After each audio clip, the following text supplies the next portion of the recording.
Je m'appelle Smith et j'ai besoin que vous compreniez quelque chose avant que je ne dise un mot de plus. Ce que je suis sur le point de vous raconter n'est pas un récit misérabiliste. Je ne suis pas ici pour votre pitié. Je suis ici parce que ce qui m'est arrivé à 13 ans est le genre de choses qui aurait détruit la plupart des gens. Et je l'ai vu presque me détruire. Puis je l'ai vu me bâtir en quelque chose que personne dans ma famille n'avait vu venir. Ni ma mère, ni mon père, ni mes 2 frères qui pensaient que j'étais invisible, et certainement pas l'avocat assis au bout de cette table en acajou 15 ans plus tard. Quand le testament fut lu et que la pièce devint si silencieuse qu'on pouvait entendre le ronronnement de la climatisation comme un verdict. Mais avant d'arriver à cette pièce, avant d'arriver au moment qui a tout changé, je dois vous ramener à une nuit de décembre qui sentait le béton froid et un burrito au micro-ondes qui n'a jamais été fini. Laissez-moi vous peindre le tableau exactement tel qu'il était. La maison était grande. C'est la première chose que les gens supposaient toujours signifier que nous allions bien. La maison était grande. Les voitures étaient neuves. Les photos de famille sur le mur ressemblaient à des pages de catalogue. 2 parents souriants, 3 garçons et des polos assortis. Une pelouse tondue par quelqu'un d'autre. De l'extérieur, la famille Miller, ma famille, ressemblait au genre de foyer où rien ne pouvait aller sérieusement de travers. Où les plus gros problèmes étaient quelle destination de vacances choisir ou si la rénovation de l'aile serait terminée avant Noël. C'est exactement le genre de mensonge qu'une maison peut raconter. À l'intérieur, j'avais 13 ans et je me tenais dans une cuisine où mon souffle formait de petits nuages blancs devant mon visage parce que le système de chauffage était en panne depuis 4 jours et que mes parents avaient dit qu'ils appelleraient quelqu'un après les vacances. J'étais là, fixant une dinde congelée de 9 kg posée sur le comptoir comme un monument à tout ce qui était sur le point d'arriver. Elle était solide, dure comme de la glace, transpirant légèrement dans l'air froid, ce qui vous indique à quel point il faisait réellement froid dans cette cuisine cette nuit-là. Mon téléphone était sur le comptoir à côté de moi. Pas parce que j'attendais un appel. J'avais cessé d'attendre des appels il y a longtemps. Il était simplement là, face visible. Comme on laisse son téléphone quand on est seul dans une pièce et qu'il n'y a personne à qui envoyer un message et nulle part où aller. Il s'est allumé. Une notification, un chat de groupe, nouveau nom de groupe, bonheur des fêtes. Je me souviens du nom. Je me souviens de chaque détail de ce moment. La façon dont on se souvient des moments qui réorganisent quelque chose de fondamental dans notre compréhension du monde. Bonheur des fêtes. Comme si quelqu'un l'avait tapé avec un sourire sur le visage. La première chose qui s'est chargée était une photo. Ma mère, Carole, tenant une coupe de champagne dans ce qui était très clairement la cabine de première classe d'un avion. Elle rayonnait. Je veux dire, vraiment rayonnait. Le genre de sourire qui prend tout le visage et fait plisser les yeux. À côté d'elle, mon père Gérald dans une chemise en lin, détendue et décontractée d'une manière que je ne l'avais presque jamais vue à la maison. Et en arrière-plan, mes frères Derek et Marcus, portant déjà ses lunettes de soleil de touristes surdimensionnées, trinquant des verres en plastique, 17 et 15 ans respectivement, et absolument ravis d'être exactement où qu'ils aillent. La légende sous la photo disait, enfin, un peu de paix. Puis le message texte a suivi, Sparat. Envoyé directement à moi. Simple et efficace. Maintenant, on se voit dans 10 jours. L'alarme de la maison est activée. Ne nous attendez pas. Je me suis tenu dans la cuisine froide et j'ai lu ce message 3 fois. Simple et efficace. Ma mère avait décrit laisser son fils de 13 ans seul dans une maison en panne avec une dinde congelée et sans chauffage comme simple et efficace. Comme si elle avait optimisé un problème de logistique, comme si j'étais une variable qu'elle avait résolue. L'alarme de la maison est activée, Pav nous t'aimons, Smith. Pav il y a de la nourriture dans le frigo. Voici le numéro d'un voisin. Appelle-nous si tu as besoin de quelque chose. L'alarme de la maison est activée. Ce qui signifiait qu'elle était plus inquiète pour les objets de la maison que pour l'enfant qui s'y tenait. Ne nous attendez pas. Je n'ai pas pleuré. Je veux être très clair à ce sujet car les gens supposent toujours que la réponse naturelle à un moment pareil est les larmes. Et peut-être que pour certains enfants de 13 ans, cela aurait été le cas. Mais j'avais été élevé dans un foyer où montrer ses émotions était traité comme un défaut de conception. Où la vulnérabilité était la chose qui était utilisée contre vous plus tard et où j'avais appris très tôt, probablement vers 9 ou 10 ans, que l'endroit le plus sûr pour mes sentiments était quelque part où personne ne pouvait les trouver. Alors je n'ai pas pleuré. Je n'ai pas répondu. Je n'ai pas composé le numéro. Je suis resté là, dans le froid, mon souffle formant de petits nuages, regardant la dinde congelée et comprenant quelque chose avec une clarté qui semblait plus vieille que moi. La famille dans cette maison était un mot qu'ils utilisaient quand cela les arrangeait. Et en ce moment, je n'étais pas pratique. J'ai posé le téléphone face contre terre sur le comptoir. Le premier problème pratique était la nourriture. Je ne pouvais pas cuire la dinde. J'avais 13 ans. Je n'avais jamais cuit une dinde. Je ne savais même pas combien de temps il fallait pour décongeler un oiseau de 9 kg, sans parler de comment le cuisiner. Je suis allé au congélateur et j'ai trouvé un burrito couvert de givre quelque part à l'arrière, derrière les blocs de glace et un sac de petits pois surgelés. Il était vieux. L'emballage était recouvert de cristaux de glace, ce qui signifiait qu'il était là depuis assez longtemps pour que le cycle de givre le revendique complètement. Mais c'était des calories. C'était quelque chose. Je l'ai mis au micro-ondes et j'ai appuyé sur le bouton. Le micro-ondes a ronronné, puis avec un seul claquement sec qui a résonné dans la maison vide comme un coup de feu, le ronronnement s'est éteint. Le petit écran jaune est devenu noir. Le réfrigérateur, qui avait tourné son moteur bas et constant en arrière-plan, a frissonné et s'est arrêté. Toutes les lumières de la cuisine se sont éteintes d'un coup. Obscurité absolue. Le genre d'obscurité qui est un poids.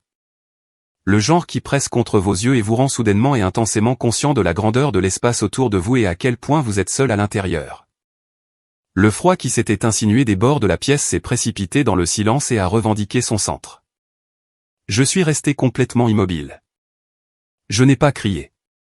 Je n'ai pas paniqué. C'est quelque chose que je comprendrai bien plus tard. Avec le recul, même à 13 ans, j'avais déjà été entraîné par mes circonstances à réprimer la panique et à passer immédiatement au calcul. Mon cerveau, au lieu de se noyer dans la peur, a commencé à exécuter une simple liste de survie avec l'efficacité plate de quelque chose qui avait fait cela toute sa vie sans jamais qu'on lui dise que c'était ce qu'il faisait. J'ai un manteau. J'ai des couvertures à l'étage. Je peux rester dans une pièce. Je peux survivre à la nuit. Ce n'est pas une pensée saine pour un enfant de 13 ans d'avoir cela comme réponse principale à une panne de courant. C'est la pensée de quelqu'un qui a été seul tant de fois que la survie est devenue son réglage par défaut au lieu d'une réponse à une crise. J'étais sur le point de monter quand les lumières ont balayé la fenêtre de la cuisine. 2 faisceaux blancs de haute intensité. Non pas la lueur chaude de la lumière d'un Porsche de voisin, mais les faisceaux froids et précis de phares haut de gamme ont traversé la fenêtre sombre et ont balayé lentement la cuisine comme des projecteurs de recherche. Une voiture entrait dans l'allée. Une grosse. Je pouvais entendre le moteur depuis l'intérieur de la maison. Un grondement bas et contrôlé qui ne s'accélérait pas et ne tournait pas au ralenti avec anxiété. Il était juste là. Quelque chose en moi, cette partie pathétique et enfantine de mes 13 ans que je pensais avoir déjà réussi à enterrer, a été secouée par l'espoir. Une poussée stupide et irrationnelle. Peut-être qu'ils ont fait demi-tour. Peut-être qu'ils ont réalisé. Peut-être qu'ils sont revenus. J'ai couru à la fenêtre. Ce n'était pas la berline de mes parents. C'était un énorme SUV noir mat. Le genre de véhicule qui appartient à une personne qui a pris une décision spécifique sur le type de personne qu'elle voulait que le monde voie quand elle arrivait quelque part. Il tournait au ralenti dans l'allée avec l'immobilité absolue de quelque chose de complètement en contrôle de soi. La porte du conducteur s'est ouverte. Un homme en est sorti. Grand, lourd manteau de laine qui semblait avoir été coupé spécifiquement pour sa stature. Il n'a pas regardé la maison avec la moindre hésitation. Il n'a pas vérifié d'adresse sur son téléphone. Il a marché directement jusqu'à la porte d'entrée avec le pas régulier et délibéré d'un homme qui avait déjà décidé ce qui allait se passer avant d'arriver. La sonnette aurait sonné, mais il n'y avait pas de courant. Au lieu de cela, on a frappé. Lourdement, mesuré, 3 fois, et cela a résonné dans le foyer sombre comme s'il possédait l'endroit. J'ai ouvert la porte. Je savais qui il était, même si je ne l'avais vu qu'en marge de la vie de famille. En arrière-plan de vieilles photographies, dans les conversations chuchotées qui avaient lieu lorsque les adultes pensaient que les enfants n'écoutaient pas, quand j'entendais mon père prononcer des mots comme dangereux et sans âme, et nous ne parlons plus de Robert. Dans la seule photo encadrée qui avait vécu dans le couloir de la maison de mes grands-parents avant leur mort, où une version plus jeune de cet homme se tenait avec mon père à ce qui ressemblait à une remise de diplôme, et aucun d'eux ne souriait. Oncle Robert, le frère aîné de mon père, celui qui avait été effacé de la mythologie familiale avec la précision de quelqu'un qui savait exactement combien de pouvoir un nom pouvait porter et avait décidé de le retirer complètement de la table. Il n'a pas dit bonjour. Il n'a pas offert de câlin ni demandé comment j'allais ni fait le genre de bruit que les adultes font lorsqu'ils arrivent dans une situation gênante et ont besoin de remplir l'air avec quelque chose qui ressemble à de la chaleur. Il m'a regardé comme un ingénieur structurel regarde un bâtiment qu'il a été appelé à évaluer. Il a observé ma silhouette tremblante, la maison sombre, le souffle visible dans l'air entre nous. Puis il a regardé au-delà de moi dans le vide noir du couloir derrière moi. Ils ont activé l'alarme de sécurité, dit-il. Sa voix était comme du gravier sur une route froide. Pas dure, pas douce, juste complètement factuelle, mais ils n'ont pas configuré le prélèvement automatique pour la facture d'électricité. Il est entré, non pas grossièrement, mais sans attendre la permission non plus. Il a retiré un gant de cuir de sa main droite et a vérifié sa montre avec la même énergie que quelqu'un utilise pour confirmer lors d'une réunion. Oncle Robert, ai-je dit. Ma voix est sortie en un murmure. Je n'avais pas prévu cela. Quelque chose dans le silence de la maison et le poids du moment avait compressé ma voix en quelque chose de très petit. Il m'a regardé. Ses yeux étaient d'un gris pâle et froid, ni chaud, ni méchant, mais analytique. Il calculait quelque chose. J'apprendrai plus tard que Robert Miller calculait toujours quelque chose. Que son cerveau fonctionnait sur une fréquence à laquelle la plupart des gens n'avaient pas accès, où chaque variable était déjà traitée avant que la conversation ne commence officiellement. Fais tes bagages, Smith, dit-il. Ce n'était pas une requête. L'essentiel seulement. Tu ne restes pas dans un musée. Où allons-nous, ai-je demandé. Loin d'ici. Je suis monté à l'étage. Je n'ai pas fait mes bagages lentement ou sentimentalement. Je n'ai pas ramassé la photo de famille encadrée sur ma table de chevet. Celle de nous 5 à Yellowstone l'été de mes 10 ans. Tout le monde souriant. Les dernières vacances auxquelles j'avais été inclus. Je n'ai pas pris l'ours en peluche qui vivait sur l'étagère supérieure de ma bibliothèque depuis mes 4 ans. J'ai emballé des vêtements, mes livres d'école, mon ordinateur portable, mon chargeur de téléphone, les $20 que j'avais dans le tiroir de mon bureau. Quelques minutes. J'étais de retour en bas en 4 minutes. Robert était dans la cuisine, regardant la dinde congelée de 9 kg toujours posée sur le comptoir, inutile, solide et absurde dans l'obscurité. Il la regarda un long moment comme quelqu'un regarde une preuve. Laisse-la, dit-il. Quelle pourrisse. Ça leur va bien. Nous sommes sortis. Je suis monté dans le siège passager du SUV. L'intérieur était chaud, vraiment profondément chaud, et il sentait le cuir, l'air conditionné et quelque chose de légèrement cèdre. J'ai bouclé ma ceinture. Robert a démarré le moteur. Nous sommes sortis de l'allée. J'ai regardé ma maison d'enfance disparaître dans le rétroviseur, engloutie par l'obscurité. Je ne le savais pas encore. Je n'avais pas de cadre pour cela à 13 ans. Mais quelque chose a basculé en moi dans cette allée. Quelque chose qui avait été plié dans une direction toute ma vie, silencieusement, sans annonce, a changé son orientation. Je quittais le monde des rejetés. J'entrais dans le monde des architectes. Je ne savais juste pas encore ce que cela signifiait. La maison de Robert Miller n'était pas un foyer au sens où la plupart des gens utilisent ce mot. C'était une structure brutaliste de béton brut et de verre construite au bord d'une falaise côtière. Et quand vous la voyez pour la première fois, ce qui fut mon cas, arrivant juste avant 2 heures du matin, l'océan invisible mais audible en contrebas, votre instinct n'était pas de vous sentir accueilli. Votre instinct était de vous sentir évalué. Le bâtiment semblait décider s'il allait vous laisser entrer. Des plans de béton plat, des panneaux de verre du sol au plafond qui reflétaient le ciel. Pas un seul coin doux, pas d'ornement décoratif, aucun élément architectural qui existait purement pour être joli. Tout avait une raison. Tout était structurel. J'avais vécu dans une maison pleine de décorations et sans structure. C'était l'opposé. La chambre d'amis dans laquelle il m'a installé était simple, propre, un lit avec de bons draps, un bureau, une lampe avec un bon éclairage, une fenêtre qui donnait sur l'eau. Il y avait une étagère avec une seule rangée de livres, pas des livres pour enfants, pas de la fiction pour adolescents, pas le genre de livre que l'on met pour qu'un invité ait l'air décoratif. De vrais livres, des textes d'ingénierie, une biographie de Buckminster Fuller.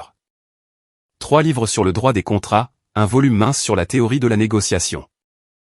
Je n'ai pas beaucoup dormi cette première nuit. J'ai gisé dans l'obscurité et écouté l'océan et essayé de comprendre la forme de ce qui venait de m'arriver. Le lendemain matin, Robert était déjà à son bureau quand je suis descendu. Il n'a pas levé les yeux. Une femme de ménage nommée Hélène, silencieuse, efficace, rayonnant le genre spécifique de professionnalisme qui vient de travailler pour quelqu'un qui valorise la fonction plus que la performance, m'a apporté le petit déjeuner sans qu'on le lui demande. Des œufs, du pain grillé, du jus d'orange, pas extravagant, juste correct. Robert ne m'a pas demandé comment j'allais. Il n'a pas offert de thérapie ni de conversation à cœur ouvert sur mes parents ou sur ce que cela devait être pour moi. Il n'en a pas fait un moment. Il a simplement continué à travailler et en ne transformant pas la situation en spectacle, il a communiqué quelque chose de plus puissant que n'importe quel mot réconfortant n'aurait pu le faire. C'est juste la prochaine étape. Tu es ici maintenant. C'est ce que nous faisons maintenant. J'ai pris mon petit déjeuner. Je suis retourné dans ma chambre. Je me suis assis au bureau. J'ai ouvert un des livres sur l'étagère, le texte d'ingénierie, qui s'appelait La logique des structures, et j'ai commencé à lire. Je ne comprenais pas la plupart des choses, mais je lisais. C'est le genre d'enfant que j'étais. Et je pense qu'il est important que vous compreniez cela car cela explique tout ce qui a suivi. J'avais grandi dans un foyer où j'étais essentiellement invisible. Mes frères Derek et Marcus étaient tous deux plus bruyants, plus doués socialement, plus conventionnellement intéressants. Derek était l'athlète. Marcus était celui qui faisait rire tout le monde au dîner. J'étais le silencieux. Celui qui s'asseyait dans un coin lors des réunions de famille et observait. Celui qui remarquait les choses. Remarquait quand mes parents se disputaient même s'ils ne haussaient pas la voix. Remarquait quand une conversation à table passait du social au territorial. Remarquait qui dans la pièce jouait un rôle et qui était sincère. Je remarquais l'architecture de l'interaction humaine constamment, automatiquement, car j'avais passé toute mon enfance suffisamment invisible pour que les gens ne se donnent pas la peine de me cacher des choses. Ma famille m'avait fait sentir comme un fardeau. Ils m'avaient fait sentir comme un meuble, présent mais non vu, occupant de l'espace sans rien ajouter. Mais pendant qu'ils étaient occupés à jouer leur vie les uns pour les autres, j'avais étudié la pièce, observant comment les gens se déplaçaient, observant où étaient les fissures, observant les fondations. Je ne savais juste pas encore que c'était une compétence. Pendant les premiers mois chez Robert, j'ai fonctionné en pilote automatique. Je bougeais discrètement. Je mangeais rapidement et je nettoyais immédiatement. Je me retirais dans ma chambre avant que quiconque ne puisse remarquer ma présence. Je suivais toujours l'ancien programme, le code de survie qui disait « Fais-toi petit, prends le moins de place possible. Ne donne aucune raison aux gens d'être agacés par ton existence, et peut-être qu'ils te laisseront rester. » Puis un soir, Robert m'a trouvé. Je m'étais tapi dans l'ombre d'une bibliothèque, dans la bibliothèque, une grande pièce tapissée du sol au plafond de textes sur tout, de l'hydraulique à l'économie comportementale, le regardant travailler à son bureau. Il avait des plans étalés devant lui, un complexe commercial complexe, un grand projet, plusieurs bâtiments. Il les examinait avec un stylo rouge, faisant des marques, les sourcils légèrement froncés. J'ai figé quand j'ai réalisé qu'il m'avait remarqué. J'attendais la réprimande, le « que fais-tu à rôder ici ?» le « va dans ta chambre », le soupir d'exaspération d'un adulte qui s'est vu rappeler votre présence et la trouve incommode. Il n'a pas levé les yeux de ses documents. « Tu le fais encore » dit-il. Je n'ai pas bougé. Faire quoi? Disparaître. Il a tracé une ligne, jeté quelque chose sur le plan. Tu penses que si tu es assez silencieux, tu ne seras pas un fardeau. Tu crois que ton silence est un déficit. Que parce que tu ne parles pas, tu ne contribues pas. Il a posé son stylo. Il m'a alors regardé, ses yeux gris plats et directs. Tu te trompes. Le silence, c'est de l'information. Il m'a fait signe d'un doigt unique. J'ai traversé la pièce et me suis tenu à côté de son bureau. Il a tourné le plan vers moi. Le développement était énorme, un complexe commercial avec des espaces de vente au détail, des bureaux et ce qui ressemblait à une tour d'hôtel. Dis-moi ce que tu vois, dit-il. J'ai regardé les lignes. Un hall, des ascenseurs, une sorte de surface de vente au rez-de-chaussée, des bureaux au-dessus. Regarde de plus près. J'ai regardé de plus près. J'ai laissé mon instinct prendre le dessus. Le même instinct qui avait passé 13 ans à observer des pièces que personne ne pensait que j'observais. Et après un moment, j'ai commencé à le voir. Non pas le design, le défaut dans le design. Le comptoir de réception fait face aux fenêtres orientées à l'ouest, ai-je dit. L'après-midi, la réceptionniste regarderait directement le soleil. Elle serait à moitié aveugle pendant la période d'enregistrement la plus chargée de la journée. J'ai tracé un doigt le long d'une autre section, et les ascenseurs sont positionnés trop loin de l'entrée principale. Les gens qui arrivent vont se rassembler au milieu du hall pour essayer de les trouver, ce qui crée un goulot d'étranglement. Cela brise la fluidité. Robert m'a regardé un long moment silencieux. Puis il a souri. Ce n'était pas un sourire chaleureux. C'était une chose nette et précise. Le sourire de quelqu'un qui vient de confirmer une hypothèse, mais c'était réel et il était dirigé vers quelque chose que j'avais fait. Exactement, dit-il. Tu vois les défauts parce que tu passes ta vie en arrière-plan à observer comment les gens se déplacent dans l'espace. Ta famille te traitait comme un meuble, Smith, comme un objet fixe dans leur environnement. Et pendant qu'ils étaient occupés à jouer leur rôle les uns pour les autres, à poser pour les photos, à sauver les apparences, à s'assurer que tout le monde pouvait voir comment ils voulaient être vus, tu étudiais la pièce. Tu as remarqué la fissure dans les fondations pendant qu'ils admiraient la peinture sur le mur. Il s'est adossé à sa chaise. Il pensait qu'il te diminuait en t'ignorant. Il t'entraînait en fait. Tu as appris à voir la vérité parce que personne n'a jamais pris la peine de te la cacher. Tu ne parles pas, dit-il. Tu observes. Ce n'est pas une faiblesse, Smith. C'est une compétence. C'est quelque chose que très peu de gens dans ce monde possèdent réellement. Et dans le bon contexte, il a repris son stylo. C'est dangereux. C'est du pouvoir. Je me tenais là, dans la bibliothèque d'une forteresse brutaliste en béton au bord d'une falaise, écoutant un homme que mon père avait appelé sans âme recadrer le fait le plus douloureux de mon existence en quelque chose que je pouvais utiliser. Et quelque chose dans l'architecture de ma propre compréhension de moi-même a tranquillement et définitivement basculé. Il ne m'a pas offert de pitié pour avoir été l'enfant oublié. Il m'a offert une description de poste. Le don de l'ombre, l'appel-à-il, la capacité de voir ce qui est vrai parce que personne ne vous considère comme digne d'une performance de dissimulation. À partir de ce soir-là, ma véritable éducation a commencé. Robert ne m'a pas acheté de jeux vidéo ni organisé de rendez-vous pour jouer ni essayer de construire une version quelconque d'une vie sociale adolescente normale pour moi. Il m'a acheté des livres sur l'ingénierie structurelle, sur la théorie des contrats, sur la psychologie de la négociation, sur l'architecture comportementale. L'idée que les espaces physiques que nous construisons ne sont pas des conteneurs passifs pour le comportement humain, mais des façonneurs actifs de celui-ci. Il m'a appris que si vous contrôlez la structure, vous influencez les gens qui s'y trouvent. Qu'un bâtiment n'est pas seulement un bâtiment. C'est un système de décision fait de béton, de verre, de lumière et de flux. Mes années d'adolescence n'ont pas été marquées par des matchs de football du vendredi soir, des soirées dansantes scolaires ou la géographie maladroite des premières relations. Elles ont été marquées par des visites de chantier sur des projets de construction actifs où j'ai appris à lire un bâtiment de la même manière que d'autres lisent une pièce, par des réunions de conseil où je m'asseyais dans un coin avec un bloc-notes juridique, observant qui mentait. Observant les micro-expressions, les changements de posture, les moments où les mots de quelqu'un et ses mains racontaient des histoires différentes, par des documents contractuels que je lisais tard dans la nuit avec un dictionnaire à mes côtés. Construisant un vocabulaire que la plupart des adultes passeraient toute leur vie professionnelle sans jamais acquérir. J'ai cessé de vérifier les messages de ma mère et de mon père. Leur discussion de groupe a continué sans moi, ou plutôt a continué autour de moi comme si j'étais un paramètre de notification qu'ils avaient désactivé, photos de stations de ski, mise à jour sur les activités de mes frères. La documentation occasionnelle et continue d'une vie de famille dont j'avais été administrativement retiré. Je faisais défiler les images lorsqu'elles arrivaient. Le soleil sur les Bahamas, le champagne en altitude, les visages souriants, parfaitement arrangés de personnes qui avaient décidé à un moment donné, antérieur à ma conscience, que j'étais une dépense qui n'était pas rentable. Autrefois, j'aurais été détruit par ces images. J'aurais passé des heures dans l'obscurité à élaborer des théories complexes sur ce qui n'allait pas chez moi, pourquoi je n'étais pas assez intéressant, assez drôle, assez facile à aimer. J'aurais fouillé mon propre comportement à la recherche du défaut qui expliquait le résultat.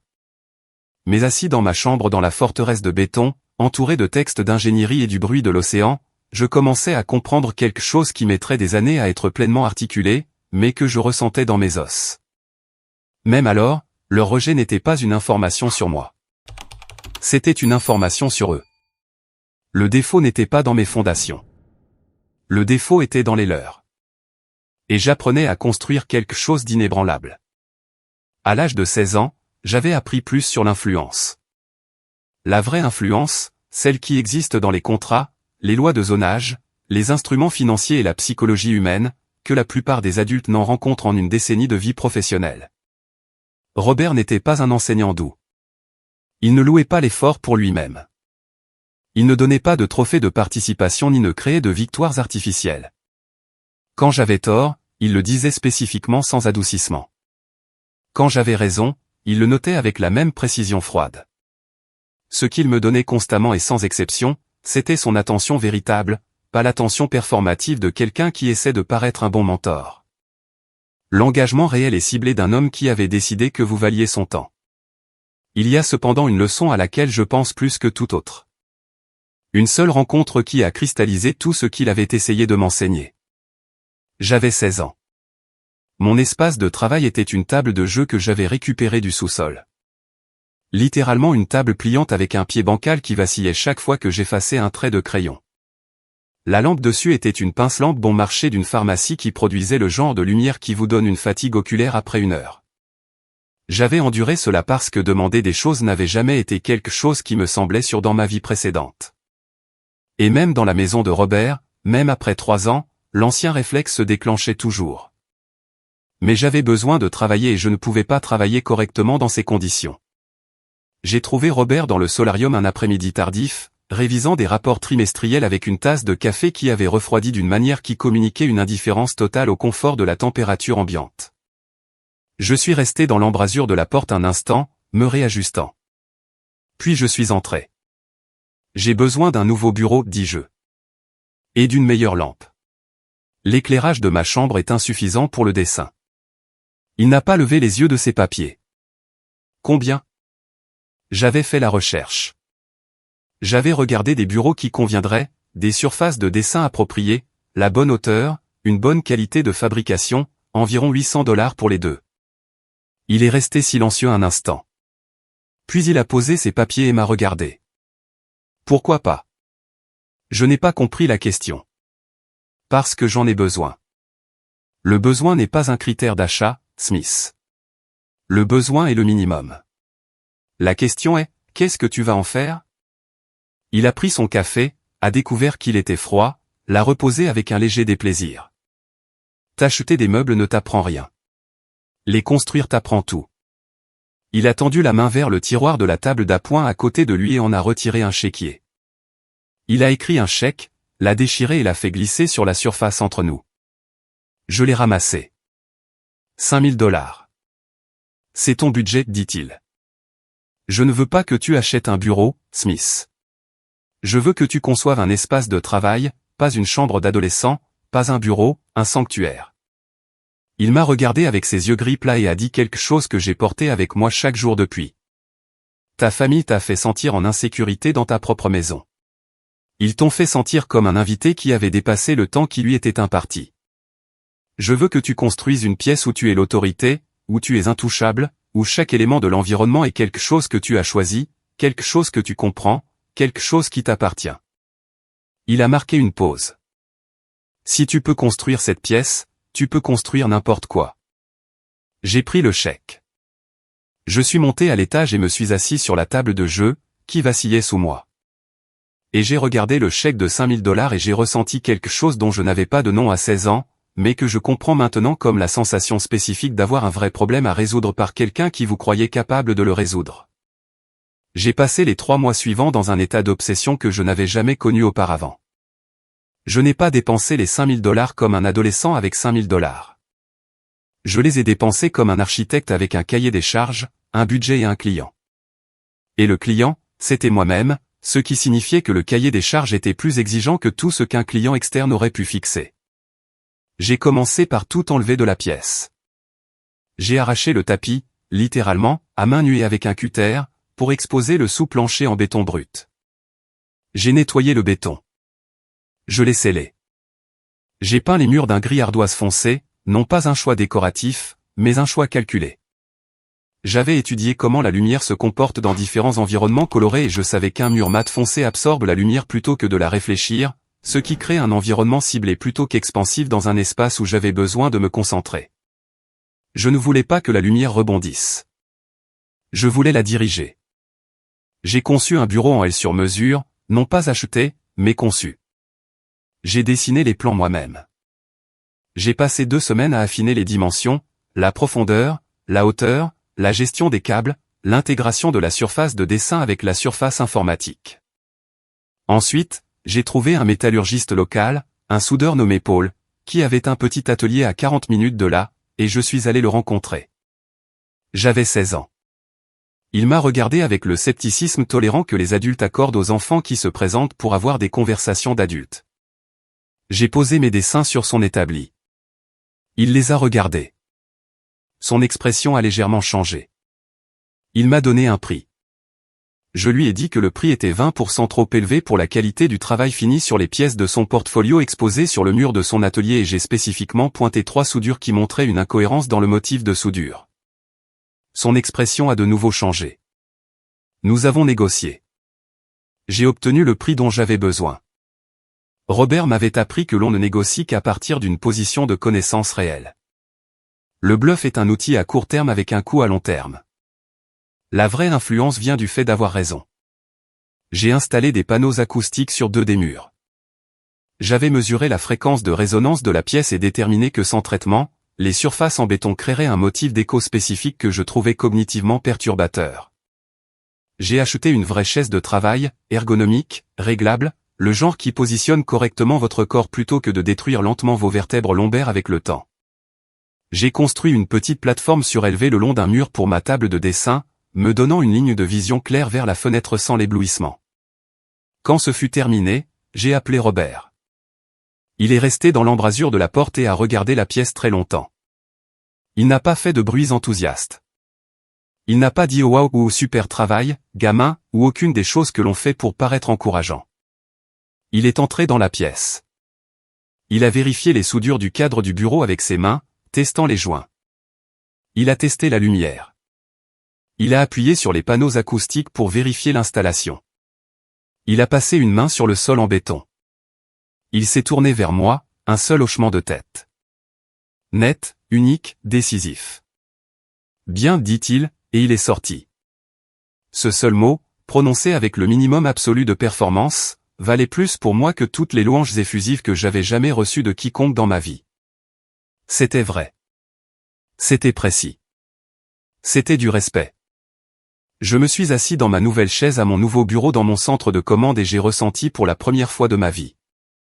Comme si j'étais dans une pièce qui était la mienne. Pas une pièce où j'étais toléré. Pas une pièce où je me déplaçais discrètement en espérant ne déranger personne. Ma pièce construite par mes mains, conçue par mon esprit, gagnée par mon travail. Pendant ce temps, le groupe de discussion continuait de sonner. Ma mère postait des photos des rénovations de la maison d'été.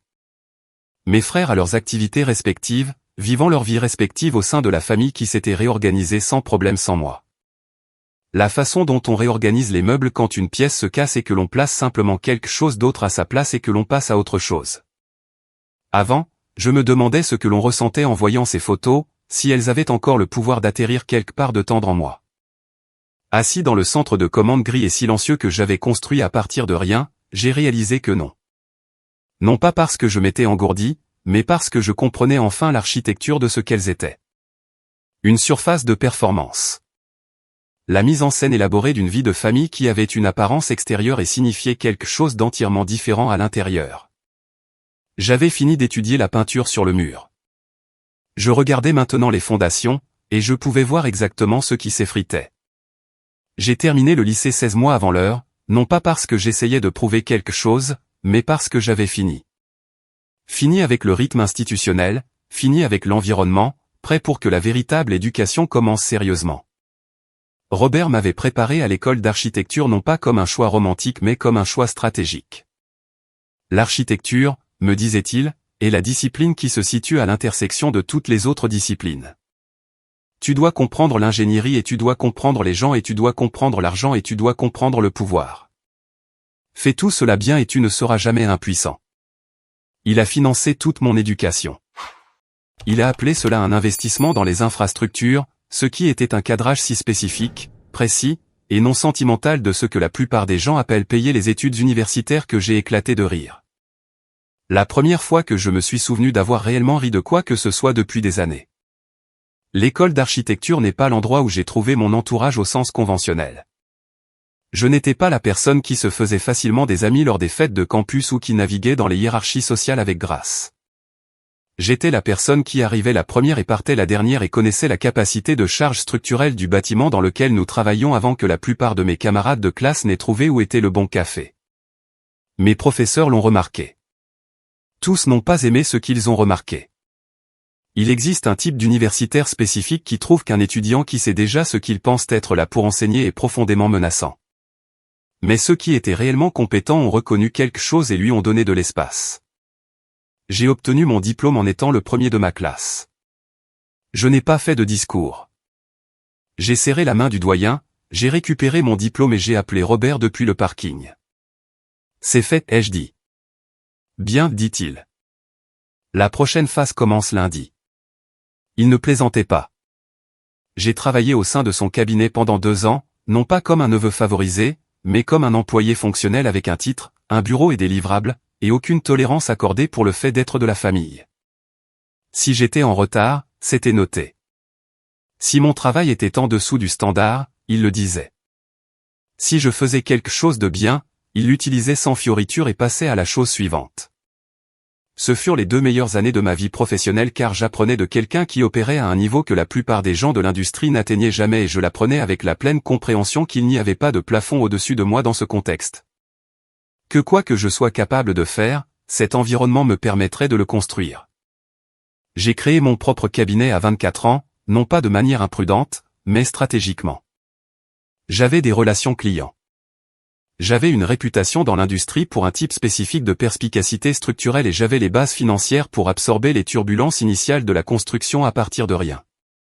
Le cabinet était petit, 3 personnes y compris moi, et le bureau se trouvait dans un espace que j'avais négocié à un taux inférieur au prix du marché en identifiant une évaluation structurelle dont le propriétaire n'avait pas réalisé qu'il avait besoin et en proposant de la fournir en lieu et place d'une partie du loyer de la première année.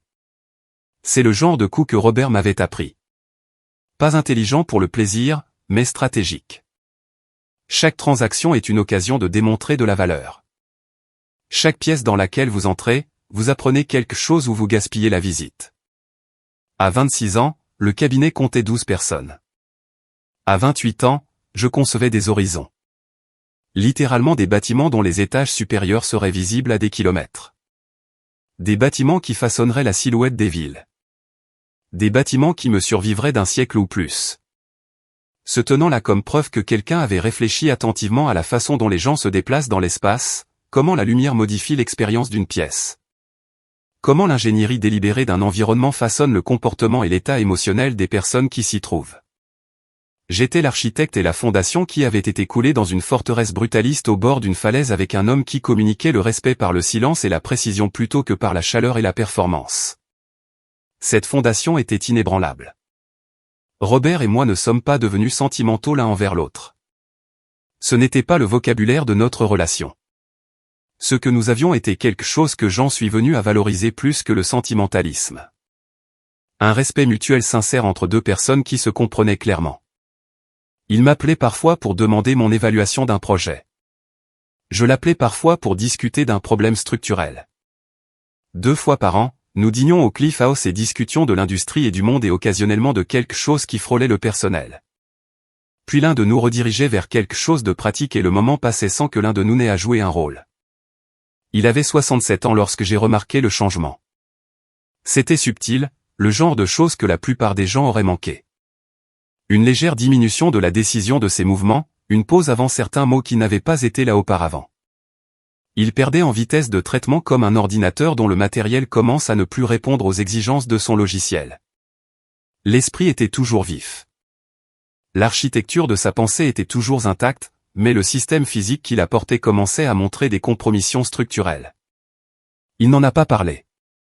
Je n'ai pas insisté. Nous n'étions pas une famille qui traitait les choses à voix haute. Mais un soir, au dîner, il m'a regardé à travers la table en acajou avec ses yeux gris froids et a dit avec la même précision plate qu'il utilisait pour tout, mon cœur défaille. L'intégrité structurelle est irrémédiablement compromise. J'ai posé ma fourchette. Combien de temps, ai-je demandé parce que nous étions des gens qui traitaient des informations précises plutôt que des approximations confortables. Les médecins me donnent 12 à 18 mois avec intervention. Il a pris son verre d'eau.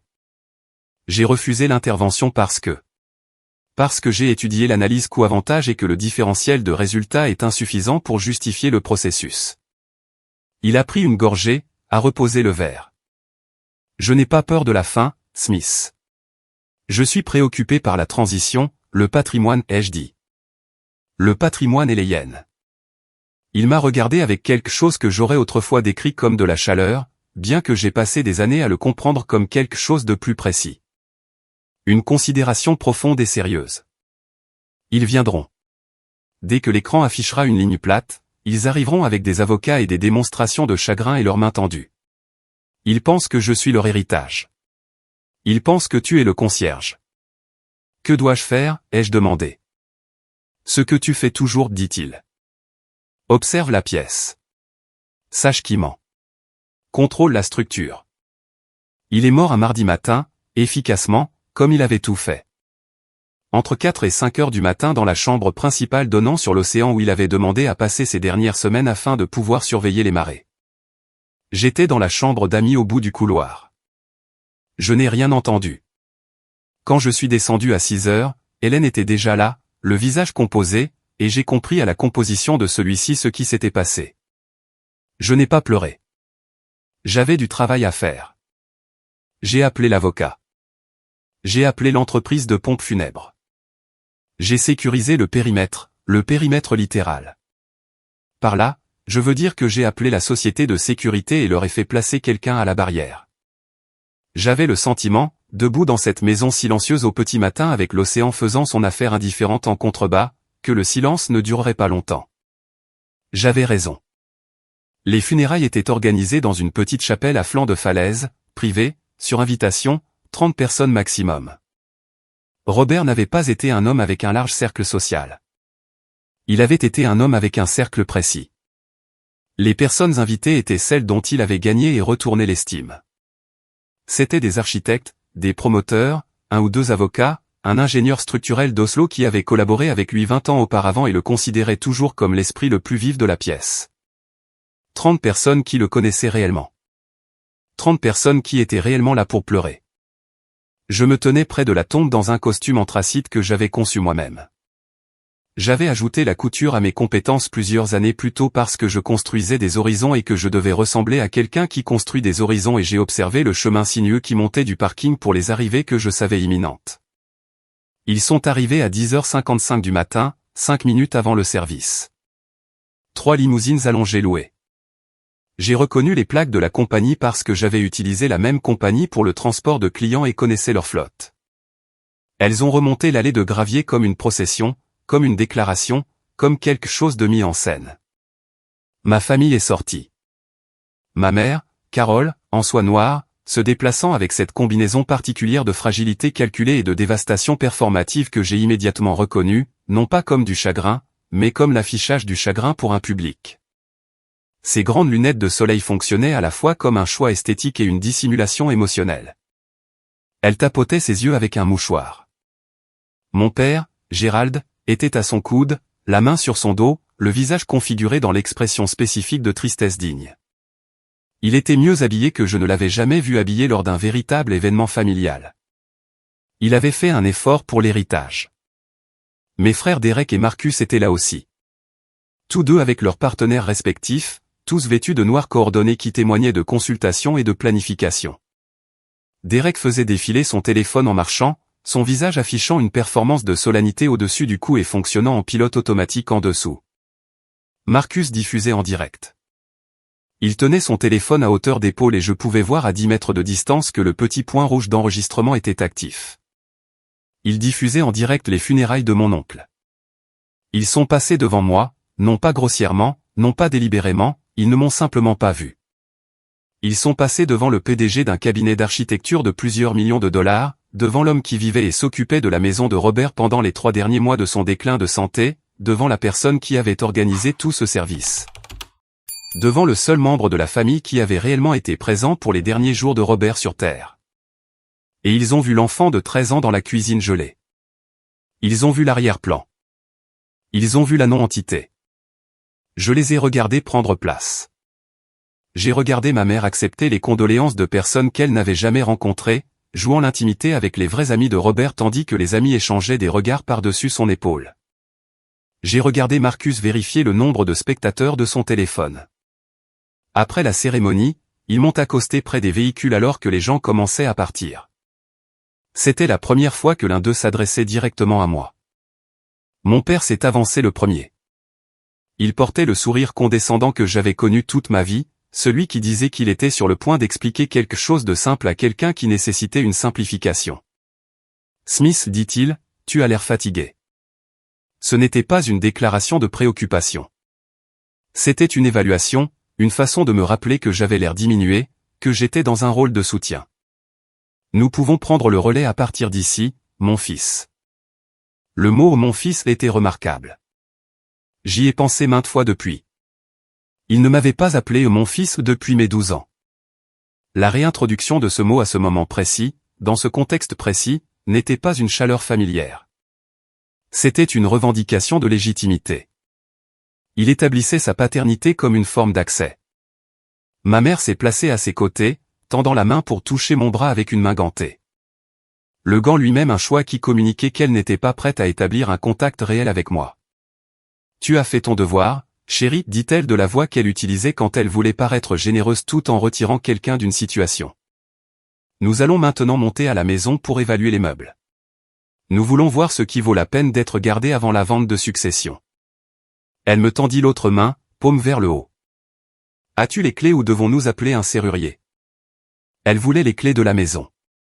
Elle était arrivée aux funérailles de son beau-frère. Un homme à qui elle n'avait pas parlé depuis 15 ans. Un homme qu'elle avait retiré du récit de sa vie avec la même efficacité avec laquelle elle m'avait retiré et sa principale préoccupation opérationnelle dans les 2 heures suivant l'enterrement était d'accéder aux biens physiques. J'ai regardé sa main tendue. J'ai regardé le visage de mon père. J'ai regardé Marcus avec son téléphone. J'ai regardé Derek qui s'était légèrement éloigné et examiné la structure du mur de la chapelle avec l'intérêt vague de quelqu'un qui tuait le temps. Et j'ai compris l'architecture de tout cela complètement. Pour qu'ils maintiennent leur image de soi comme la famille légitime, centrale, importante, pour qu'ils continuent à se voir comme les protagonistes de l'histoire, ils avaient besoin que je sois quelque chose d'autre. Si j'étais le neveu abandonné qui avait trébuché dans un rôle de soutien, ils pouvaient accepter la succession comme leur appartenant de droit et moi comme un détail logistique incommode. S'ils reconnaissaient ce que j'étais réellement, s'ils reconnaissaient que j'étais celui qui avait construit quelque chose, que j'étais celui qui avait la position et l'autorité, que j'étais l'architecte de toute cette situation au sens le plus littéral. Toute leur narration d'eux-mêmes devrait se restructurer autour d'un fait central impossible. Ils ne pouvaient pas faire cela. Ils n'en étaient pas capables. Non pas parce qu'ils étaient stupides, mais parce que l'infrastructure de leur concept de soi ne pouvait pas supporter le poids de cette vérité particulière. J'ai laissé un moment de silence s'installer avant de répondre. L'avocat a les clés, ai-je dit. Ma voix était complètement plate. Non pas froide, mais plate. La façon dont on énonce un fait dans une pièce où les faits sont la seule monnaie pertinente. La lecture est demain matin au cabinet. Jusque-là, la maison est scellée. Scellée ? Mon frère Derek, de sa position près du mur de la chapelle, s'est retourné avec l'expression offensée de quelqu'un à qui l'on vient de dire que quelque chose qu'il considère comme sien est temporairement indisponible. Notre maison est scellée. Demain, ai-je dit, et je leur ai tourné le dos et suis allé à ma voiture. J'ai entendu ma mère appeler mon nom. J'ai entendu la voix de mon père monter dans le registre de l'indignation. J'ai regardé dans mon rétroviseur alors qu'il se disputait avec le personnel de sécurité à la barrière, exigeant l'accès à une propriété sur laquelle il n'avait aucun droit légal. J'ai regardé les gardes tenir bon. Je suis parti en voiture. Cette nuit-là, je me suis assis dans la maison à flanc de falaise. Ma maison maintenant, bien que je n'ai pas encore les papiers pour le confirmer. Et j'ai écouté l'océan et j'ai pensé à la dinde congelée de 9 kg dans la cuisine sombre et au SUV noir mat dans l'allée et à la validation d'un seul hochement de tête dans l'embrasure de la pièce que j'avais construite moi-même et je n'ai ressenti rien qui ressemblait à du chagrin et rien qui ressemblait à du triomphe. J'ai ressenti de la clarté. Demain, j'entrerai dans une salle de conférence et l'architecture de tout serait révélée. La salle de conférence de Sterling & Associates était conçue par quelqu'un qui comprenait exactement ce qu'il faisait. Les murs en acajou étaient assez sombres pour être légèrement oppressants. Les chaises étaient bonnes, mais pas confortables. Assez bonnes pour qu'on ne puisse pas s'en plaindre, pas assez confortables pour vous mettre à l'aise. La climatisation était réglée à une température qui vous gardait alerte, légèrement inconfortable, votre corps juste assez chaud pour vouloir plus chaud, mais votre esprit trop occupé pour donner la priorité à ce désir. Les fenêtres étaient du sol au plafond sur deux côtés, donnant à la pièce un sentiment d'exposition sans réellement exposer quoi que ce soit. C'était une pièce conçue pour le positionnement psychologique de chacun à l'intérieur. J'avais aidé à concevoir une pièce presque identique à celle-ci pour un client il y a 4 ans. Quand Robert m'avait dit quel cabinet nous utilisions, j'étais allé voir leur espace et j'avais immédiatement reconnu la stratégie. Je suis arrivé 15 minutes en avance. Je me suis assis du côté droit de la table, non pas au bout, mais assez près pour que je ne sois clairement pas positionné comme indépendant. J'avais un verre d'eau. J'avais un bloc-notes juridique et un stylo. J'avais l'air de ce que j'étais, un professionnel là pour une réunion. Ma famille est arrivée en groupe 8 minutes plus tard. Ils sont entrés et ont pris les chaises du côté opposé, se regroupant instinctivement, ce qui était en soi une information sur la façon dont ils comprenaient la dynamique. Ils étaient la famille. J'étais l'étranger. C'était toujours la carte qu'ils utilisaient. Gérald a vérifié sa montre 2 fois avant de s'asseoir. Carole a chuchoté à Derek. Marcus faisait défiler son téléphone ouvertement, ce qui était soit un coup de force, soit une indifférence sincère, et avec Marcus, j'avais depuis longtemps cessé de pouvoir faire la différence. Ils m'ont regardé une fois, lorsqu'ils se sont installés, avec une expression combinée que je ne pouvais décrire que comme un mépris tolérant. Le regard que l'on donne à quelqu'un qui est physiquement présent dans une pièce, mais que l'on ne considère pas comme un participant réel à ce qui va se passer. Monsieur Sterling est entré sans fioriture. C'était un homme mince d'environ 60 ans, précis dans ses mouvements, portant un seul dossier mince plutôt que l'imposante pile de documents que ma famille avait probablement attendu. Il s'est assis au bout de la table. Il a arrangé ses papiers. Il a regardé la pièce par-dessus ses lunettes. Robert préférait l'efficacité, dit-il, sa voix était complètement sans effet.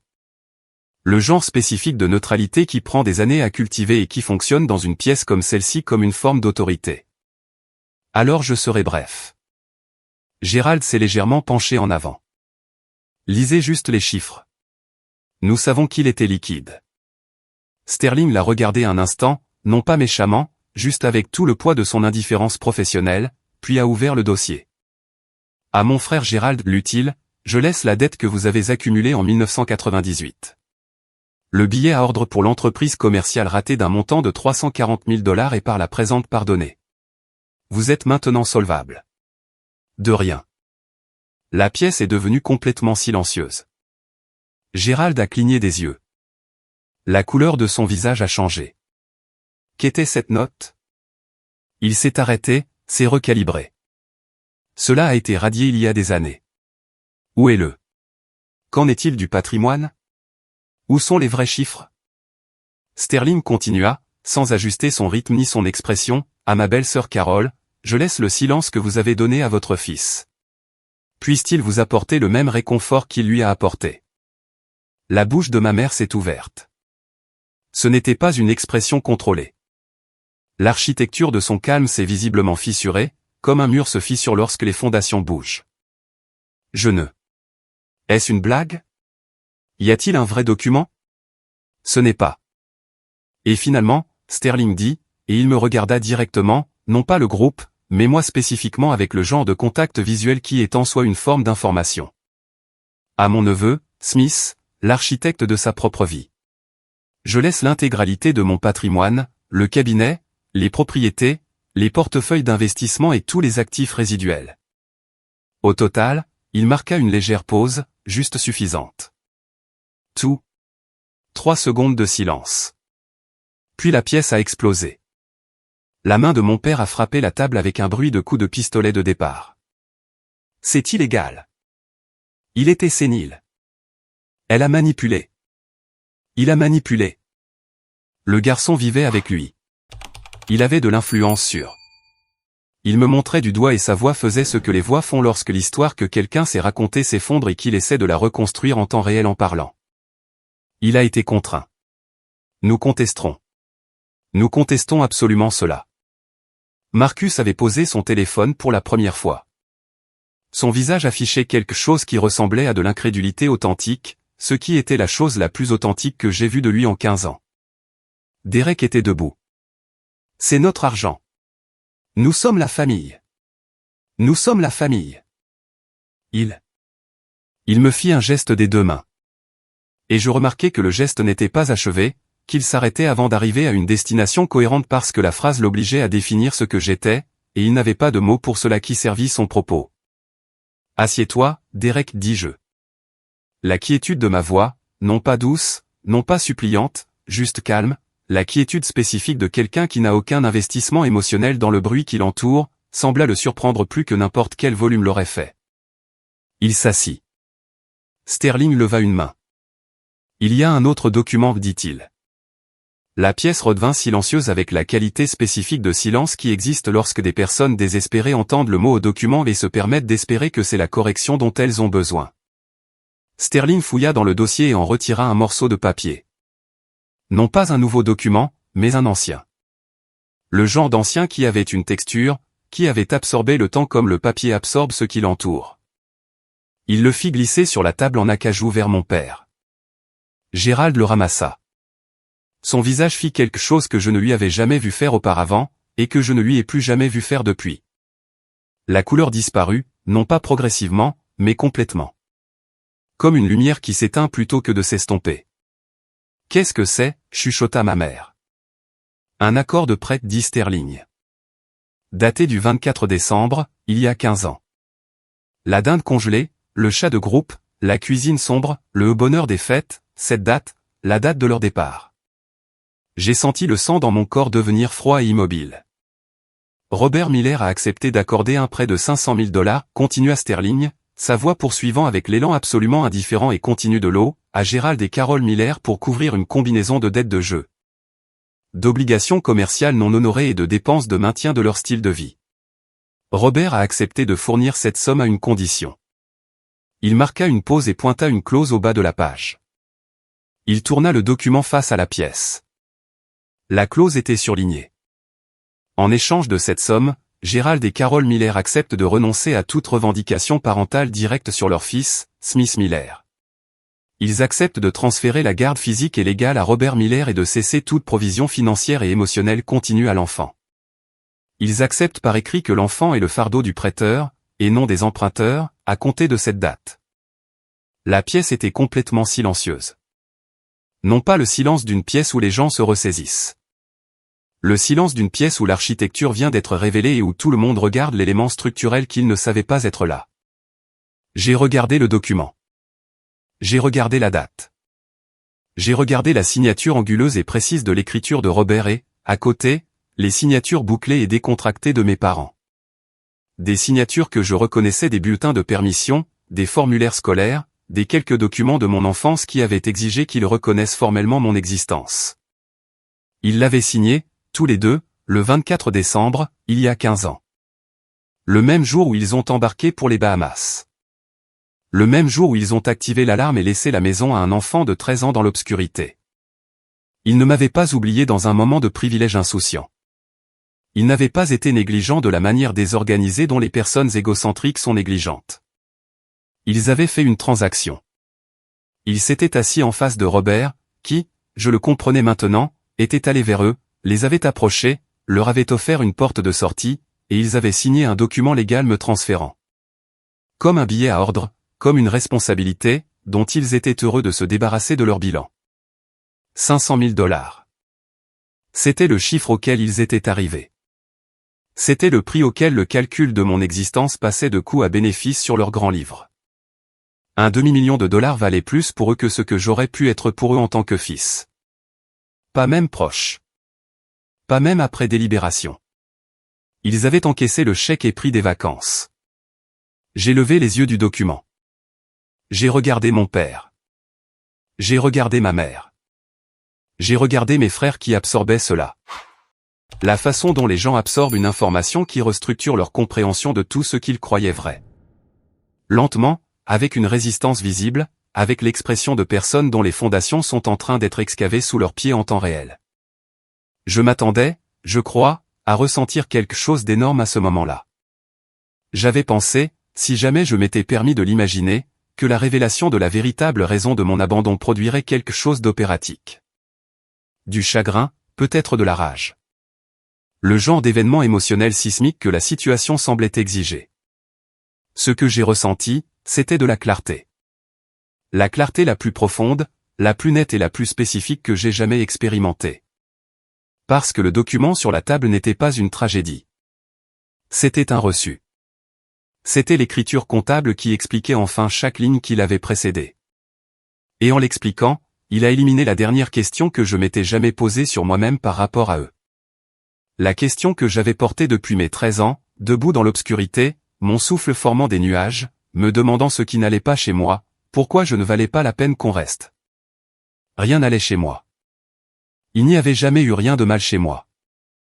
Je n'avais pas été abandonné parce que j'étais indigne d'amour. J'avais été abandonné parce qu'ils avaient pris une décision financière et que j'étais du mauvais côté de l'équation. C'était la réponse. Après 15 ans, la voilà. Pas satisfaisante, pas cathartique, juste exacte. Enfin, heureusement, juste la vérité. Nous étions dans l'embarras, dit mon père. Sa voix avait complètement changé. L'autorité avait disparu. Ce qui restait était quelque chose qui ressemblait presque à un enfant essayant d'expliquer une fenêtre cassée. Il avait tout l'argent. C'était la seule façon. Nous avons fait ce que nous devions faire. Tu as eu une meilleure vie. Tu as vécu dans un... Stop, dis-je. Il s'arrêta. Vous m'avez vendu. Je dis, vous avez négocié un prix. Vous avez signé les papiers. Et vous avez encaissé le chèque. Et puis vous l'avez dépensé. Je regardais ma mère. 500 000 $. C'était le chiffre sur lequel vous vous êtes arrêté. C'était la transaction. Je pris mon verre d'eau. La transaction est terminée. C'est un piège. Gérald était de nouveau debout, s'adressant à Sterling. Maintenant, il a monté ça. Il a manœuvré tout ça. Nous avons des raisons de poursuivre en justice. Je me levai. La chaise fit un bruit de raclement net sur le sol. Il y a 15 ans, vous avez échangé un fils contre un instrument financier. Les termes de l'accord sont arrivés à leur terme. Le patrimoine a été alloué en conséquence. Je boutonnai ma veste. Vous êtes libre de poursuivre des recours légaux. Le cabinet de Sterling sera ravi de planifier ce processus pour vous. Je regardai Sterling qui me fit un hochement de tête unique et précis d'un homme qui a été parfaitement informé et n'a aucune inquiétude. Je regardai ma famille une dernière fois, les personnes qui m'avaient fait, vendu, et qui étaient revenues s'attendant aux intérêts composés. Votre crédit, dis-je, n'est pas valable ici. Je sortis de la salle de conférence. Je ne regardai pas en arrière. Le parking du cabinet d'avocat était lumineux. Non pas le genre de luminosité qui vous éblouit. Le genre qui est juste, constant et clair. La lumière du début d'après-midi d'une journée qui se déroule selon le calendrier, sans aucune conscience de ce qui vient de se passer dans la salle de conférence au 4e étage derrière moi. Je me tins un instant à côté de ma voiture. Je remarquai la température. Je remarquai les bruits de la rue. Je remarquai que je ne tremblais pas. Je m'étais peut-être attendu à trembler, à ce qu'une preuve physique de l'ampleur de la dernière heure se manifeste dans mon corps. Mes mains étaient complètement stables. Je suis monté dans la voiture. J'ai roulé. J'ai roulé hors de la ville et à travers les banlieues et sur la route côtière, celle qui monte et serpente et vous donne, à mesure que vous montez, des vues de plus en plus vastes de l'eau, du ciel et de la limite des choses. La route que j'avais empruntée des dizaines de fois en 15 ans.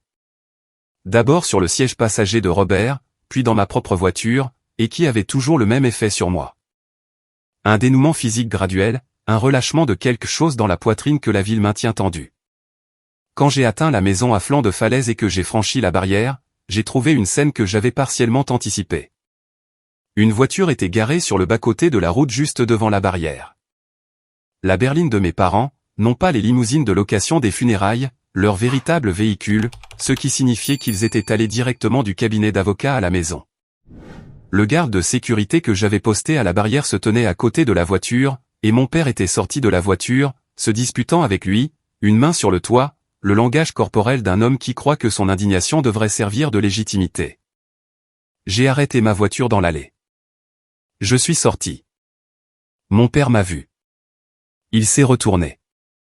Son visage était rouge d'une émotion qui avait probablement commencé par de la colère et qui, après tout ce qu'il s'était dit dans la voiture en chemin, était devenu quelque chose qui ressemblait davantage à du désespoir.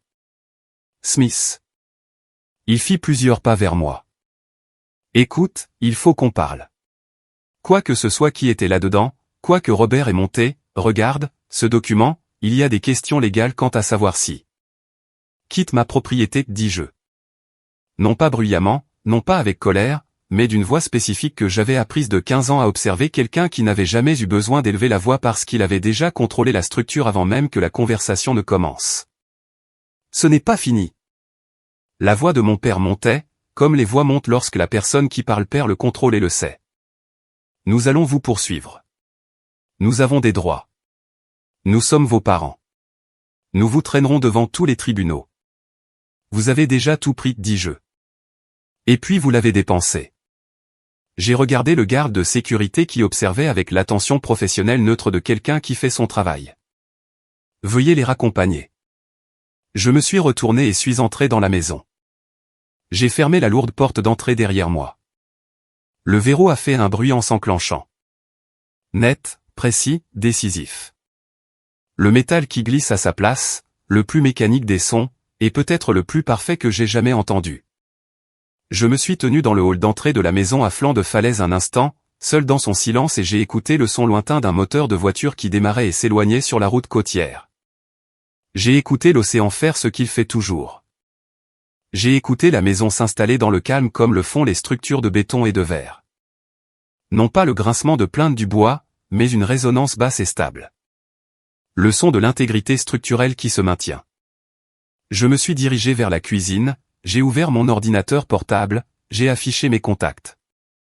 Carol Miller, supprimé. Gérald Miller, supprimé. Derek Miller, supprimé. Marcus Miller, supprimé. Un par un, sans cérémonie, sans rage, avec la même précision plate et méthodique que j'utilise pour dépouiller un plan architectural d'éléments non fonctionnels. On identifie ce qui est structurel. On supprime ce qui ne l'est pas. On travaille à partir de la vérité des éléments porteurs. Tout élément décoratif qui ne sert pas l'intégrité de l'ensemble est retiré. Je referme l'ordinateur portable. La table de salle à manger, l'énorme table en acajou où Robert avait étalé des plans, des documents contractuels et des supports de négociation au cours de 15 ans d'éducation, était vide. La dernière lumière de l'après-midi traversait les panneaux de verre orientés à l'ouest, longue et dorée, la qualité spécifique de la lumière de fin de journée que l'on obtient sur les côtes et que l'on ne peut jamais tout à fait reproduire à basse altitude. Elle éclairait la table sans la réchauffer. Je me suis assis dans la chaise de Robert, ma chaise, et je suis resté là jusqu'à ce que la lumière change et que l'océan vire au gris vert et que les lumières extérieures automatisées s'allument avec la certitude tranquille d'un système qui ne nécessite aucune supervision. Et dans le silence de cette pièce, qui n'était pas le silence vide et effrayant d'une cuisine froide et sombre avec une dinde congelée et un micro-ondes mort, mais le silence structurel délibéré d'une forteresse qui a été gagnée.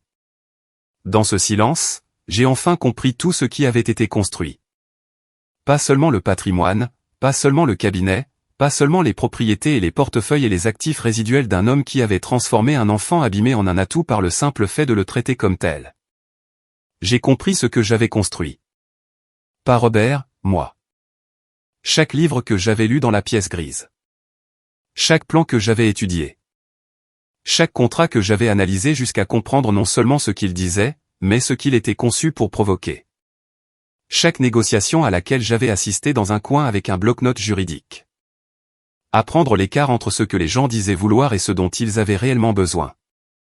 Chaque bâtiment que j'avais conçu qui n'était pas seulement une structure mais un système de décision, un environnement contrôlé, une expérience façonnée.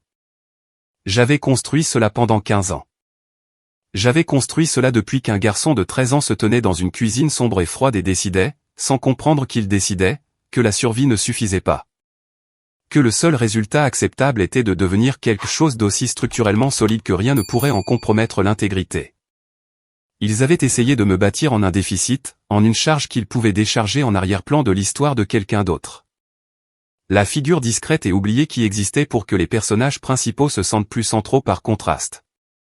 Ce qu'ils avaient réellement bâti en partant, en vendant, en effaçant, c'était l'architecte. Je n'étais pas le garçon abandonné. Je n'étais pas la cuisine glacée. Je n'étais pas le reçu dans le dossier de l'avocat. J'étais le bâtiment et j'étais debout.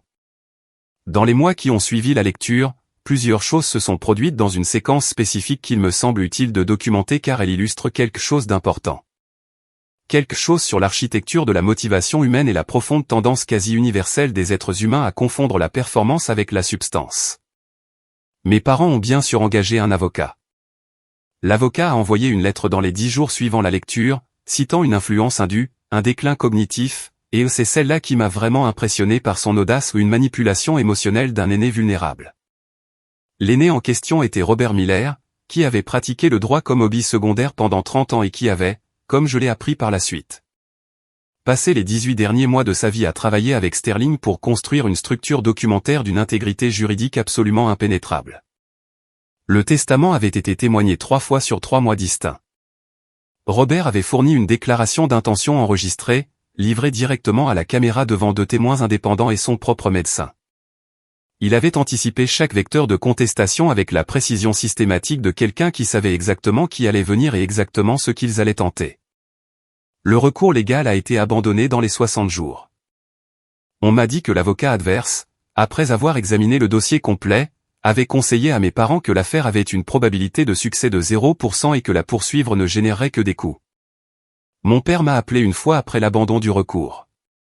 J'ai répondu, ce qui nous a surpris tous les deux, je crois. Il a dit, Smith, je sais que tu es en colère. J'ai dit, je ne le suis pas. Il a dit, alors aide-moi à comprendre pourquoi tu fais ça. J'ai dit, je ne fais rien, papa. Tu as fait quelque chose il y a 15 ans, et les conséquences sont arrivées. Ce n'est pas moi. C'est de la physique. Il a dit, nous sommes ta famille.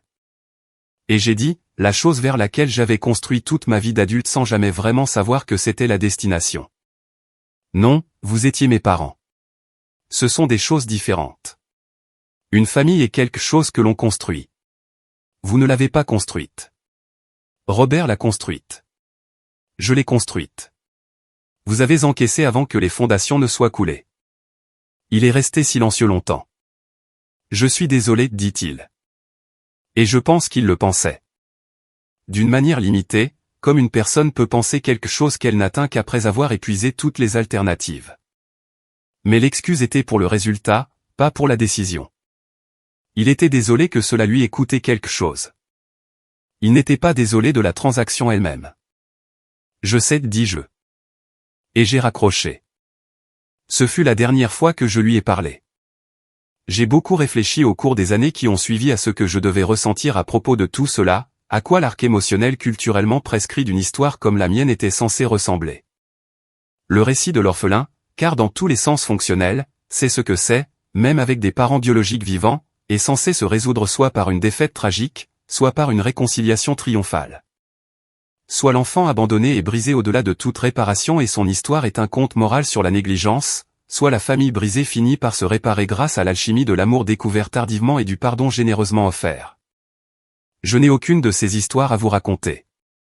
Ce que j'ai, c'est la troisième option, celle dont on ne parle pas aussi souvent parce qu'elle est moins dramatique et plus architecturale. L'option où la personne abandonnée ne s'effondre pas et ne se réconcilie pas. Elle construit une structure alternative qui est plus porteuse que l'original ne l'a jamais été. Elle conçoit ses propres fondations, coule son propre béton, et dirige quelque chose qui ne nécessite ni l'approbation ni la participation des personnes qui ont refusé de la fournir à l'origine.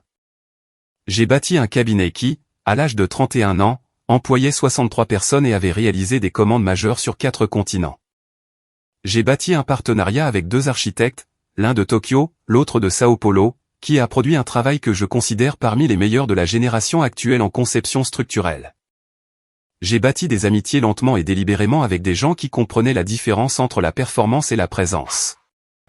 J'ai bâti finalement une relation avec quelqu'un qui n'avait aucun intérêt pour l'histoire de mes origines, sauf comme un moyen de comprendre qui j'étais et qui trouvait que les parties les plus intéressantes de moi étaient celles que Robert m'avait aidé à développer plutôt que celles qui venaient de la blessure. J'ai bâti une maison, non pas dans la forteresse à flanc de falaise que je garde et utilise mais qui fonctionne plus comme un bureau et un lieu de retraite qu'une résidence. Une maison à moi, conçue par mon propre cabinet, construite selon des spécifications que je comprends complètement. Chaque élément porteur, chaque ligne de vue, chaque choix de matériaux, de lumière et de proportions. Un bâtiment qui est structurellement honnête, ce qui signifie que ce que vous voyez de l'extérieur est une représentation exacte de ce qui se passe à l'intérieur. Pas de revêtement sur des poutres pourries. Pas de façade décorative masquant une fondation insound. Juste une structure claire et propre et capable de supporter toute charge qui arrive. Et il y a une pièce dans cette maison.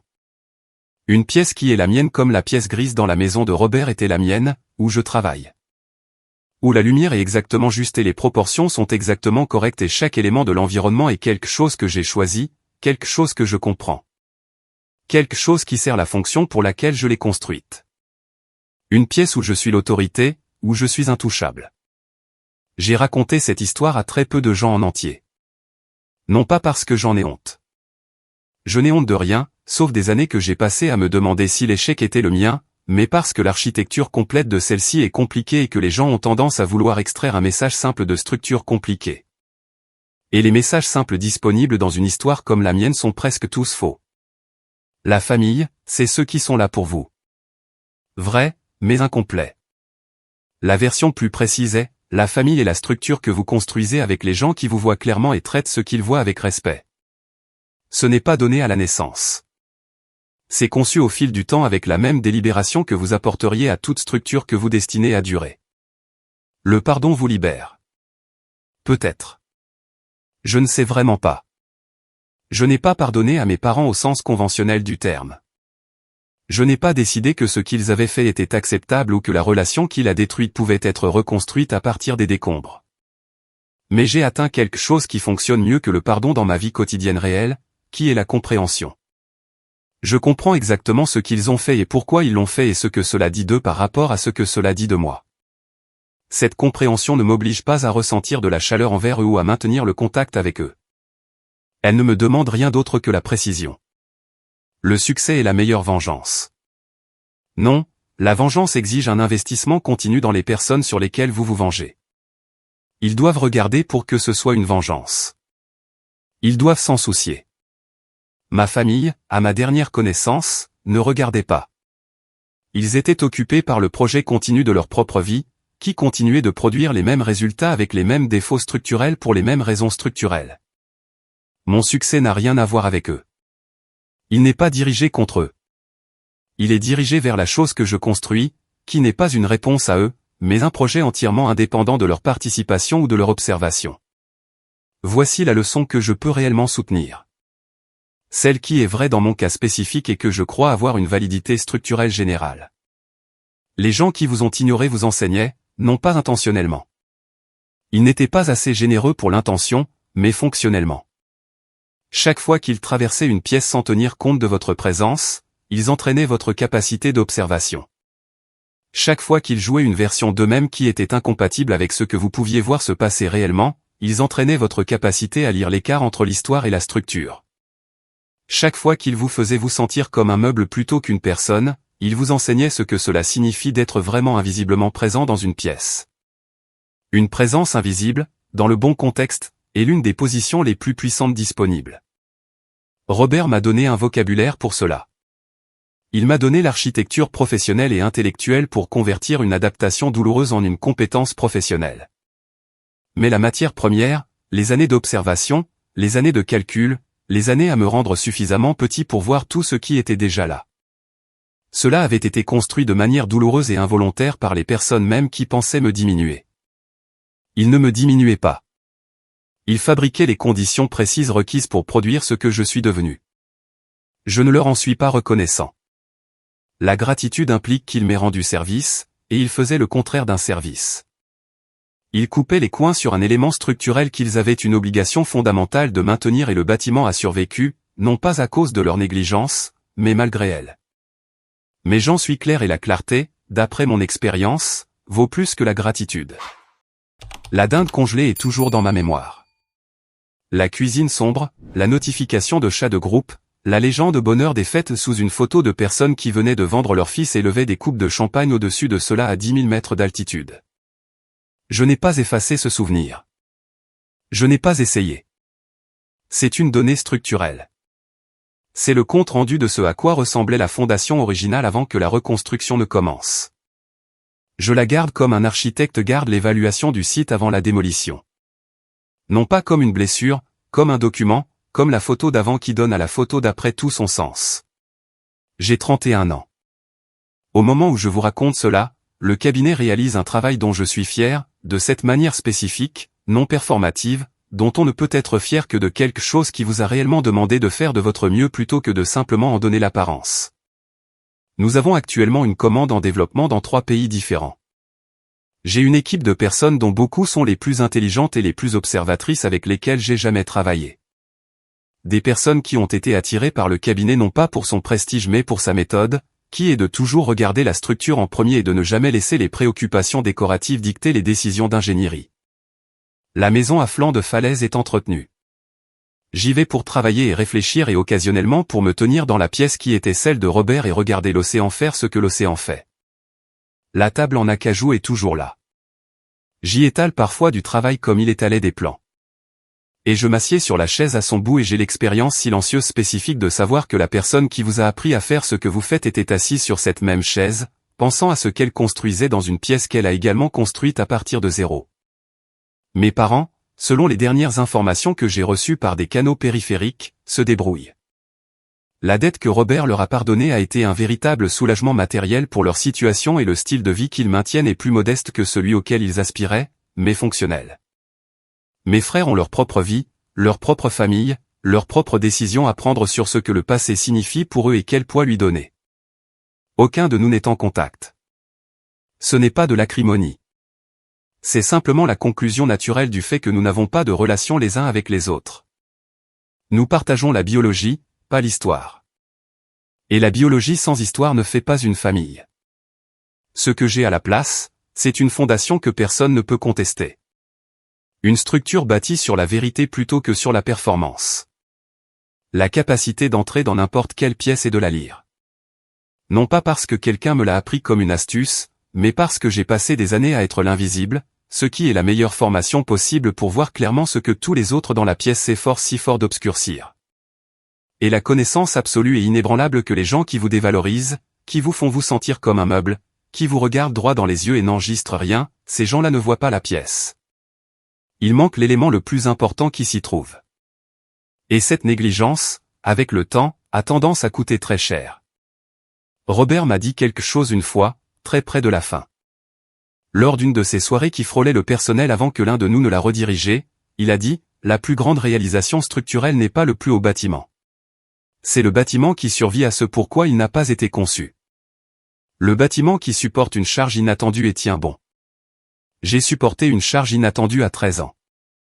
Je ne savais pas comment la gérer. Je n'avais pas le vocabulaire pour cela.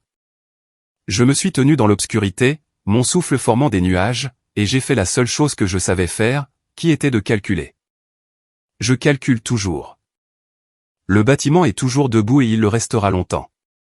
Si vous avez parcouru toute cette histoire, et je dis bien toute, car la partie la plus importante n'est pas la lecture du testament ou la table de l'avocat ou l'un des moments dramatiques que la plupart des gens couperaient pour un montage de faits marquants. La partie qui compte est ce qui s'est passé dans la pièce grise. Le bureau, l'inspection des soudures, le seul hochement de tête.